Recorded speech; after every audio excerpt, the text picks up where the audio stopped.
Alright, hey, what's up guys? Eduardo here, doing another review today. Today is another lens, so I'm going to be looking at the Canon 55 to 250 millimeter telephoto lens. This lens retails for about $300 online, and for $300 you're getting pretty much the closest you can get to an L lens without really hurting your wallet. I really like it. The image quality and video quality is actually pretty cool. I'll show some examples a little bit later on in the video, but for now I just want to go over the construction of this lens first.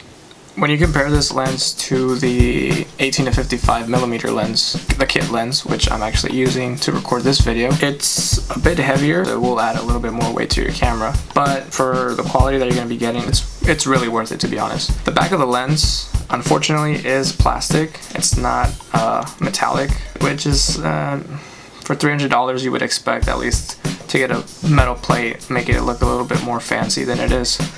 But that's in terms of what you're going to get with this. The rest of the design as well, the rest of it is pretty much plastic. You can feel it. The zoom ring and the focus ring, they're both really smooth to operate. The zoom ring makes it very easy and very smooth to zoom in and out of your videos. It's really nice to have this lens in manual focus and play around with the focus ring on this one.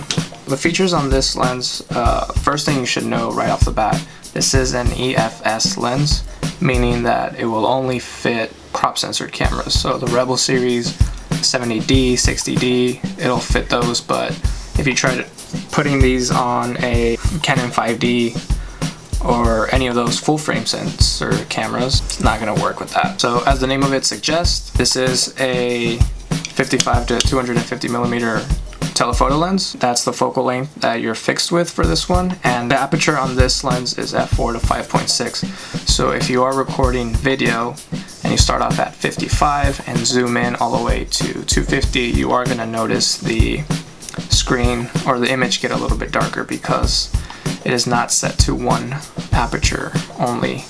You're going to be going from f4 to f5.6, and you are going to notice some light getting shut out in your image if you do it for video. In terms of switches for this lens, you do have two switches. You have the autofocus to manual focus, and then you also have the stabilizer on and off switch.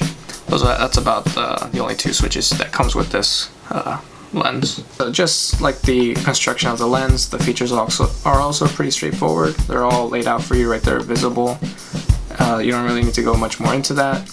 But now let's go into the actual images, the examples that I have of what you can do with this lens. In terms of the pictures for this lens, when you're at the 55 focal length, it actually takes pretty nice pictures. I like it. They're sharp, the colors are pretty vivid.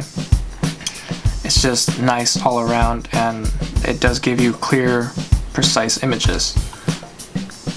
But I had a lot more fun using this lens when I actually would zoom in on subjects, and you would get a nice creamy background blur, I would say. And that's where this lens really shines. For video, for photos, it's really nice to have that for a $300 price lens. You do get some very nice looking background blur, in my opinion.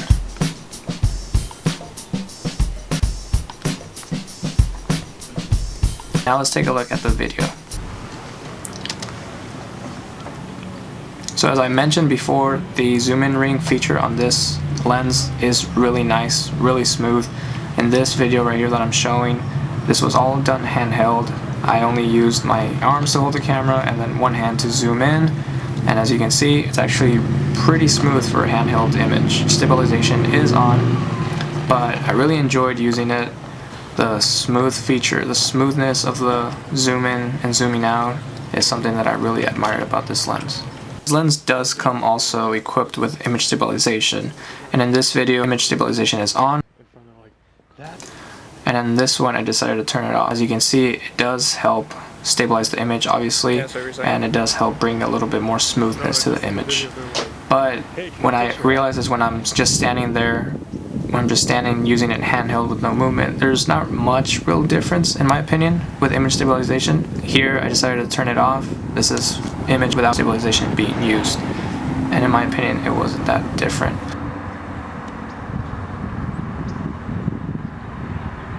But when you will notice image stabilization change or the image becomes shaky is when you actually are zoomed in all the way into the 250mm focal length.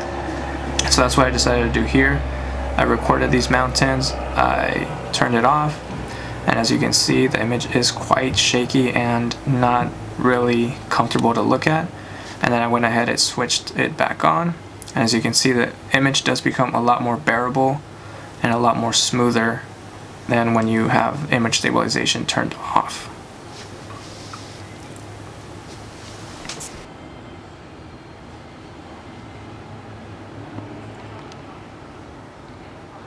Alright, so yeah guys, that does it for this quick little review of the Canon 55 to 250mm. If you like the images, the video test that I did, give me a thumbs up. If you have any questions, just comment below and I will try to get back to you.